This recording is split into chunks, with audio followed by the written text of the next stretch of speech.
بسم اللہ الرحمن الرحیم۔ اللہ تبارک و تعالیٰ نے قرآن مجید برہان رشید کے اندر ارشاد فرمایا فَإِنْ آمَنُوا بِمِثْلِ مَا آمَنْتُمْ بِهِ فَقَدِ اهْتَدَوْا۔ اس کا خلاصہ اور مفہوم یہ ہے کہ اگر وہ ایمان لے آئیں تمہارے ایمان کی طرح تو ہدایت پا جائیں گے۔ دوسرے مقام پہ اللہ تبارک و تعالیٰ ارشاد فرما رہے ہیں وَإِذَا قِيلَ لَهُمْ آمِنُوا كَمَا آمَنَ النَّاسُ۔ منافقین کا ذکر ہے کہ جب ان سے کہا جائے ایمان لے آؤ کما آمن الناس، جیسا کہ لوگ ایمان لائے، اور آمن الناس سے مراد رحمت کونین صلی اللہ علیہ وآلہ وسلم کے صحابہ ہیں۔ اسی طرح فَإِنْ آمَنُوا بِمِثْلِ مَا آمَنْتُمْ سے بھی بِمِثْلِ مَا آمَنْتُمْ سے مراد رحمت کونین صلی اللہ علیہ وسلم کے صحابہ ہیں۔ اس کے علاوہ بھی کئی آیات ایسی موجود ہیں جو اس بات پر دلالت کرتی ہیں کہ رسول اللہ صلی اللہ علیہ وآلہ وسلم کے صحابہ کا ایمان ایسا ایمان ہے کہ جو اللہ کی بارگاہ کے اندر مقبول ایمان ہے، اور اللہ نے رسول اللہ کے صحابہ کے ایمان کو معیار ایمان مقرر فرمایا ہے کہ قیامت تک اگر کسی نے ایمان لانا ہے یا اللہ کو جو ایمان چاہیے وہ ایمان وہ والا ہو جو رسول اللہ کے صحابہ کا ایمان ہے۔ جس طرح رسول اللہ کے صحابہ ایمان لے کر آئے ہیں ویسا ایمان اللہ کی بارگاہ میں مقبول ہے۔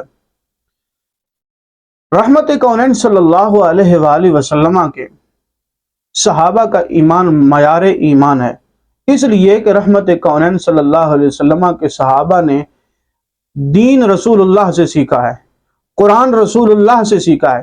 اس لیے ہمارے اکابر اور شیوخ اس بات پر زور دیتے ہیں کہ قرآن کو ویسے سمجھا جائے جیسے رسول اللہ کے صحابہ نے سمجھا، اس لیے کہ صحابہ کو رسول اللہ نے قرآن سکھایا ہے، اس لیے قرآن کو ہمیشہ ویسے سمجھنا چاہیے جیسے رسول اللہ کے صحابہ نے سمجھا۔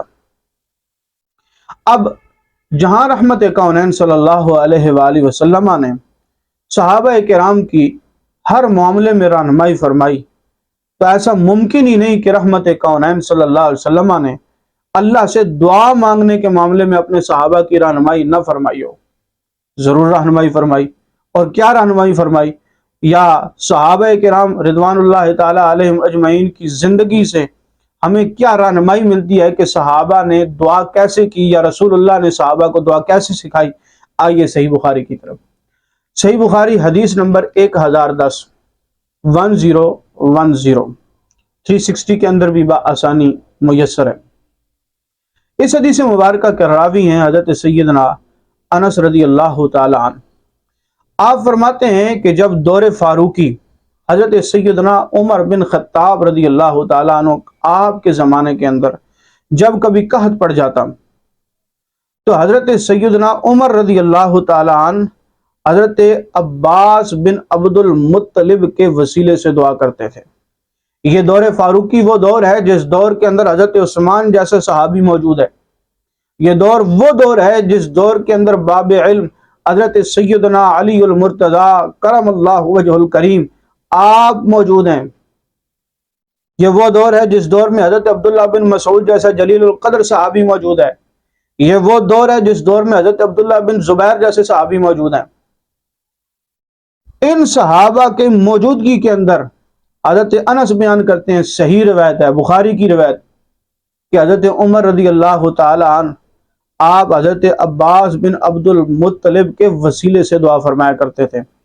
میرا سوال ہے کہ کیا حضرت سیدنا عمر بن خطاب کو یہ علم نہیں تھا کہ اللہ ڈائریکٹ سنتا ہے، اللہ کو جب پکارا جائے اللہ سنتا ہے؟ یا کیا حضرت سیدنا عمر بن خطاب کی نگاہ سے قرآن کی یہ آیات نہیں گزری تھی؟ وَإِذَا سَأَلَكَ عِبَادِي أَنِّي فَإِنِّي قَرِيبٌ أُجِيبُ دَعْوَةَ الدَّاعِ إِذَا دَعَانِ فَلْيَسْتَجِيبُوا لِي، ضرور گزری تھی، اور جلیل القدر صحابہ موجود تھے، ان کی نگاہ سے بھی یہ آیات گزری تھی، وہ جانتے تھے ان آیات کا مطلب اور مفہوم بھی جانتے تھے، اس لیے کہ انہوں نے یہ آیات رحمت کونین صلی اللہ علیہ وآلہ وسلم کی ذات سے سیکھی تھی، حضور نے انہیں سکھائی تھی۔ لیکن طریقہ دعا کیا ہے کہ آپ حضرت عباس بن عبد المطلب کے وسیلے سے دعا کر رہے ہیں۔ اور صرف اتنی بات نہیں، جو دعا کے الفاظ ہیں وہ الفاظ تو سارا مسئلہ ہی حل کر دیتے ہیں وسیلے کے حوالے سے۔ حضرت سیدنا عمر بن خطاب رضی اللہ تعالی عنہ کے دعا کے الفاظ کیا ہیں؟ آپ دعا کرتے ہیں اللہم انا کننا نتوسل الیک بنبینا، اے اللہ ہم تیرے پاس اپنے نبی کے وسیلے سے دعا کیا کرتے تھے۔ جب رحمت کونین سرور مدینہ محمد الرسول اللہ صلی اللہ علیہ وسلم ظاہری طور پر صحابہ کرام کے درمیان موجود تھے، حضرت عمر کہہ رہے ہیں کہ ہم رسول اللہ کے وسیلے سے دعا کیا کرتے تھے۔ اب یہ صرف حضرت عمر کا عمل تو نہیں ہے، بلکہ باقی صحابہ کرام کا بھی یہ عمل ہے۔ تو فرماتے ہیں ہم رسول اللہ صلی اللہ علیہ وسلم کے وسیلے سے دعا کیا کرتے تھے۔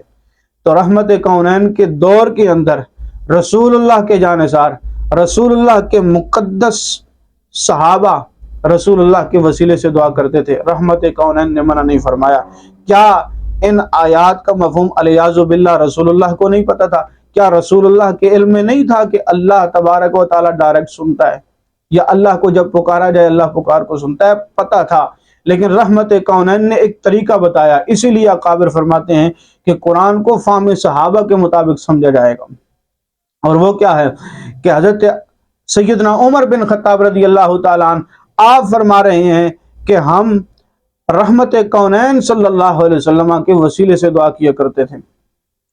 فرمایا وَإِنَّا نَتَوَسَّلُ إِلَيْكَ بِعَمِّ نَبِيِّنَا، اب کیونکہ دور فاروقی چل رہا ہے، سیدنا رسول اللہ صلی اللہ علیہ وسلم کا وصال ہو چکا ہے ظاہری، حضور اس دنیا سے تشریف لے جا چکے ہیں، پردہ فرما چکے ہیں۔ فرماتے ہیں اب ہم تیری بارگاہ میں مالک کائنات تیرے نبی جناب محمد صلی اللہ علیہ وآلہ وسلم کے چچا کا وسیلہ پیش کرتے ہیں۔ گویا صحابہ کرام رضوان اللہ تعالی علیہ مجمعین یہ پیغام دے رہے ہیں کہ جہاں اعمال صالحہ کا وسیلہ اللہ کی بارگاہ میں دینا جائز ہے، وہیں ایسی ذوات، ایسی ذات جو مقدس ہوں، جو نیک ہوں، ان کا وسیلہ بھی اللہ کی بارگاہ کے اندر پیش کیا جا سکتا ہے۔ اسی لیے تو حضرت عباس بن عبد المطلب کا وسیلہ پیش کیا گیا۔ اور پھر رہی یہ بات کہ دعا کے اندر رحمت کونین صلی اللہ علیہ وسلم کے پیارے صحابی حضرت عمر نے جناب عباس کا نام نہیں لیا، بلکہ فرمایا بعم نبینا، رسول اللہ کے چچا کے وسیلے سے دعا کرنے ہیں۔ حضرت عمر پیغام یہ دے رہے ہیں کہ قیامت تک یہ اصول بنا کے دے رہے ہیں، قیامت تک امتیوں کو سکھا رہے ہیں کہ ہر وہ شے جس کی نسبت رحمت کونین صلی اللہ علیہ وسلم سے ہو جائے اس کے وسیلے سے دعا کرنا جائز ہے۔ وگرنہ آپ یہ کہہ دیتے کہ اللہ ہم تیری بارگاہ میں عباس بن عبد المطلب کے وسیلے سے دعا کر رہے ہیں، نہیں، فرمایا بعم نبینا، اب نبی کریم کے چچا کے وسیلے سے دعا کر رہے ہیں۔ رہی بات کہ مورتیوں کا وسیلہ پیش کرنا، یہ تو انتہائی جاہلانہ گفتگو ہے، کیونکہ جس بندے نے کلمہ مصطفیٰ پڑھ لیا، جس نے رسول اللہ کا کلمہ پڑھ لیا ہے، اسے پھر مورتی کا وسیلہ پیش کرنے کی کیا ضرورت ہے؟ یہ تو کوئی ہندو کرے تو وہ اس کا مسئلہ ہے، لیکن کتنا ہی جاہل کیوں نہ ہو، لیکن اگر کلمہ رسول اللہ کا پڑھا ہے تو مورتی کا تو سوال ہی پیدا نہیں ہوتا۔ اور اسی طرح قبر کی بھی کوئی بات نہیں کرتا کہ کوئی بندہ قبر کا وسیلہ پیش کر رہا ہو، نہ ایسا کوئی مسلمان دنیا میں موجود نہیں ہے۔ ٹھیک ہے بعض لوگ جاہل ہیں، ان کی جہالتیں اپنی جگہ ہیں، لیکن کسی کی جہالت کا تعلق کسی کے عقیدے سے نہیں ہوا کرتا۔ لیکن اتنا بھی کوئی نہیں ہے کہ کوئی کسی قبر کو وسیلہ بنا رہا ہو یا کسی مورتی کو، مورتی کا تو سوال ہی پیدا نہیں ہوتا۔ یہ بعض لوگ صرف اپنی بات کو چٹپٹا بنانے کے لیے، چٹخارے دار بنانے کے لیے اس طرح کے جملے کستے ہیں، ایسے جملے بولتے ہیں کہ مورتی کا وسیلہ پیش کرنا یا قبر کا وسیلہ پیش کرنا، دنیا میں کوئی بھی شخص ایسا نہیں ہے جو کسی قبر کا وسیلہ پیش کرتا ہو یا کسی مورتی کا وسیلہ پیش کرتا ہو۔ اللہ تبارک و تعالیٰ کی بارگاہ میں دعا ہے اللہ تعالیٰ ہمیں رسول اللہ صلی اللہ علیہ وسلم کے صحابہ نے جس طرح قرآن کو سمجھا، اللہ ہمیں بھی قرآن کا فہم وہی عطا فرمائے جو رسول اللہ صلی اللہ علیہ وسلم کے صحابہ کا ہے۔ ہمیں رسول اللہ کے صحابہ کے فہم کے مطابق قرآن کو سمجھنے کی توفیق عطا فرمائے۔ والسلام۔